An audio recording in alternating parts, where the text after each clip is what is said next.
Welcome back to another video. As Marcus, you are watching I Hustle 2.0. And guys, today we're doing callbacks. And for all of you guys who are wondering what callbacks are essentially when you submit work as finished and complete and the inspector says otherwise. The inspector noticed that we had missed a small area. It was about, I don't know, a few hundred feet of edging that we missed. Sometimes it's easy to overlook things, guys, when you're out there sweating and grinding and you hopping in and out of the truck and stuff. So as you guys will see, it's just me today. The guy that I hired quit after his first day. Well, he technically quit during his first day, not after, because he had got to a point in the day to where he just, not everybody's coachable, guys. This is not a expose. This is not a let's bash somebody.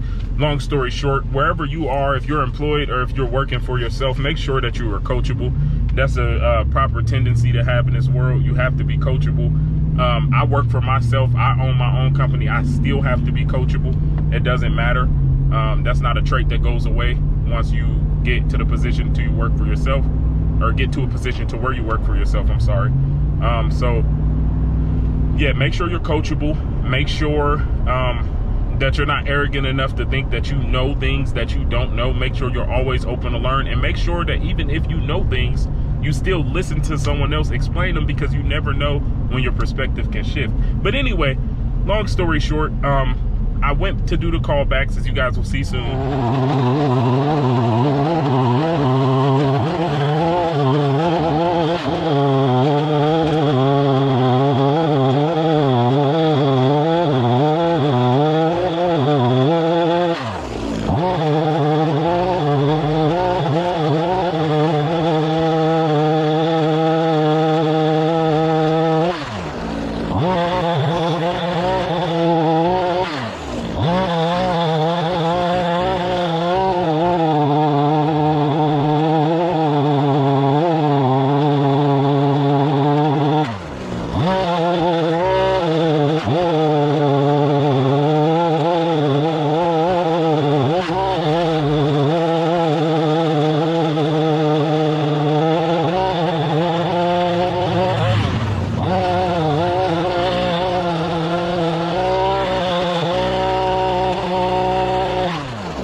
Be afraid, guys, this is just something that's on my mind from the work that I was doing, because as you guys are going to see during the callback, I actually edged to completion, because the city requires the edging to be done up to 90%. They require 90% of it to be complete. So at the 90% rate, technically you can stop.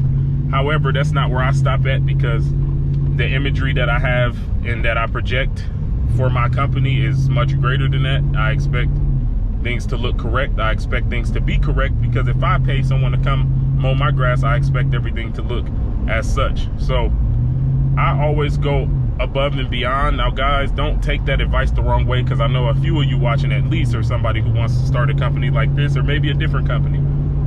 I personally believe in going above and beyond. However, there's a limit. You don't want to go above and beyond to the point where it's starting to affect the efficiency of your business. You still want to be a well-oiled machine, because at the end of the day, we are in business for profit. We are in business for profit. There's a couple people who maybe aren't, but I myself, and I know most of the business owners I know, actually all of them, we're in business for profit. We're in business to make money. We're in business to feed our families. And in order to do that, you must make money. And in order to make money, you must have an efficient product to where the service that you're doing is efficient enough to where you can save on labor and things like that if you are indeed an owner of a company. So like I said, be above and beyond, meaning just work as hard as you can, keep your standards upheld, but obviously don't break into the efficiency path to where you're messing up your efficiency, because you don't want to be above and beyond to the point where you're not making money, because at the end of the day, sustainability in business is just as important as hard work.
But make sure that you do what you're able to do. You'll know as a business owner once you get there, or if you're already there. And there are some people who are watching this who've been there longer than me and who can teach me things. Sorry, y'all, got a little distracted. I came to McDonald's for some reason. I just want some ice cream. I came to the wrong place for ice cream, didn't I? Let me know down below in the comments if y'all think the ice cream machine is gonna be broke or not. Go ahead and cast your votes. But I think I want to get me a McFlurry or something. I guess the 90-degree day influenced that. But yeah, guys. So long story short, like I was saying, there's people in this comment section who are watching this video who've been in business longer than me, who I can learn from, as I said. But you guys will notice that sustaining a business is just as hard as anything else. Actually, sustaining a business is the hardest part, because you have to make it make sense, and you can't please everyone in business. And that's just something that you're gonna have to get over. That's something that I had a problem with at the beginning, because sometimes it's hard. Well, at the beginning it was hard being an empathetic person as well as a stern businessman, because you have to be that in order to get farther at times, especially in this industry. I can speak for my own industry, can't speak for none of your guys' industry, but in my industry and in the region where I live in the world and in this country, you have to stand 10 toes down, because people will run you over, they will take advantage of you, and next thing you know, you're back to going to hop on somebody else's truck, and that's something that I didn't envision for myself. So long story short, whether you're working for someone, whether you're working for yourself, make sure that you start giving things 100%, or as close to it as you can possibly give. Your 100% will always be enough. And if it's not, then you're in the wrong field. 1 second, guys, let me check. This ice cream machine is working. All right, what coming down this way? Did you feel mobile today? No, can I just have a McFlurry? An Oreo one? You said an Oreo McFlurry? Yes, ma'am. Already gonna be out for today? Yes, ma'am, that's all. Alright, ready to go to fun. Thank you. All right, so I would have lost my money because I was willing to bet that McDonald's ice cream machine was not working, but indeed it is. But yeah, guys, so what I was saying is, whether you're working for yourself, whether you're working for a company, make sure that you are doing the best that you can do, especially if you plan on owning your own business someday. Make sure that even as an employee, you are doing the best you can do, because it's important to build those good habits. Because as a business owner and somebody who's running a sustainable business, you're going to need good habits. Good habits are going to get you far. Bad habits you're going to pay for. And I know, because I've had bad habits that I brought into my business, and my company suffered because of them. So just a little advice from me to you. Like I said, I don't know everything. There's people out here who know way more than me, but there are still people who can take this advice and run with it. So definitely make sure that you're at a point in life to where you are coachable. You understand how to sustain things. You understand that business is not, especially at the beginning, business is not about putting as much money in your pocket as possible. Business is about running a well-oiled machine, because once you scale up, the money will come. It's inevitable if you're doing it right. So don't even go into it worried about money, which I know is hard, because at the beginning you're so crunched for money, which is why you're trying to pivot and transition into being your own boss. But trust me, guys, it takes time. And if you are in a position to where you are unhappy with things, maybe it's financially, some people get into business for reasons other than financial. You know, they want to build something, build legacy for the future. Whatever the reason is, guys, take your time with it. Anything that's worth having is worth the wait. Trust and believe that. Take your time with it. Be as honest as you can, and do the best work you can. It's really simple. It's really those simple principles: honesty and doing the best work. Those things will get you so much farther in business than any course can get you, than any YouTuber that's selling a $99 course, than any business conference, than any TED Talk, than any podcast, than any YouTube video of a YouTuber talking about it. Have integrity in your business, and it'll go a long way.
So what I'm gonna do, I'm gonna run the edger back through here one more time just to clean it up a little bit.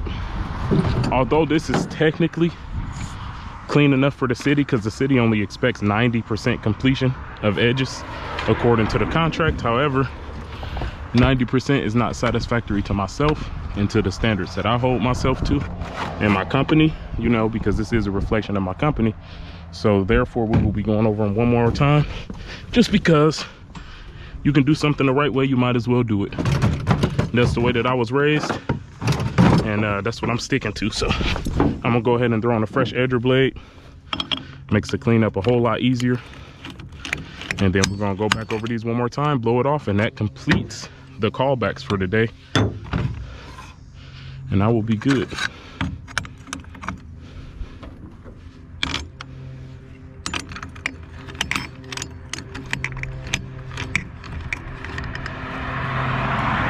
Alrighty, y'all, let's go ahead and get to it.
right, y'all, so now I'm gonna blow toward the yard now that we got mostly dirt, not so much grass clippings, because the wind is actually coming from over there, and it's better to blow at the wind if you can. The only reason I didn't the first time is because I'd rather the clippings go in the ditch than in someone's residential front yard. So now I'll blow it off, and that wraps up the end of callbacks.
I haven't got a McFlurry in a long time. Would you guys believe that McFlurries are $4.19? That is crazy. I'm not even old. I'm 27, and I can remember a time where McFlurries were $1 something. So that just shows you. And I mean that as an adult, like since I've been an adult, and I've only been an adult for 1 decade, and prices are already doing that. So that's another thing. That's what we're about to get into. Another thing about business is pricing. Alrighty, you guys. So pricing. So, and pricing is so subjective. Oh my, pricing is so subjective. This is going to be an interesting conversation. And please let me know you guys' comments. Please let me know your guys' thoughts below in the comments, because I'm curious just to see how other people run things. But me personally, I believe in pricing based off of quality. I believe in pricing based off the market as well. Obviously, you have to price generally what the market is pricing. However, I do believe in business minimums according to the type of service that you provide. Me personally, I'm not the cheapest lawn care company in the city, but I also, in my calm, objective opinion, consider myself the best lawn care company in this city. So I'm doing the best work, and I don't have the highest prices. Don't get me wrong, my prices aren't the highest, but they also aren't the lowest. I ride somewhere in the gray area in the middle. The reason being is because you don't want to underprice your work. Like I said a second ago about efficiency, that's the same thing. You know, you don't want to be out there at a house that'll take another guy, you know, 10 minutes, but it takes you 20 minutes. It takes you double the time because you're doing double the work, essentially. You know, you're paying attention to details. You're making sure the person can take pride in their yard or in their business when you leave it. And that's the whole goal here. The whole goal, because everyone wants the best lawn in the neighborhood, you know. It's an ongoing thing, and just like prices aren't negotiable at grocery stores, prices aren't negotiable at Walmart. When the eggs were $13 for a carton egg, we just had to pay it, you know. So, and that's the same way with lawn care, except the prices aren't so volatile. But the principle still stands. Long story short, I believe in pricing according to quality as well as what the market generally is priced at. Let me know what you guys think about that. I'm not gonna get too deep into that because, like I said, that's such a subjective thing. But anyway, guys, I definitely appreciate you tuning into yet another video. I'm really enjoying filming for this video, or for this channel, even more than I thought that I would. So thank you guys for watching. The last video was received really well. It did better than I thought that it was gonna do. And I hope to continue having your support here and over on my main channel at I Hustle. So yeah, thank you guys for watching another one. I will catch you in the next one. I Hustle 2.0. I'm out. Peace.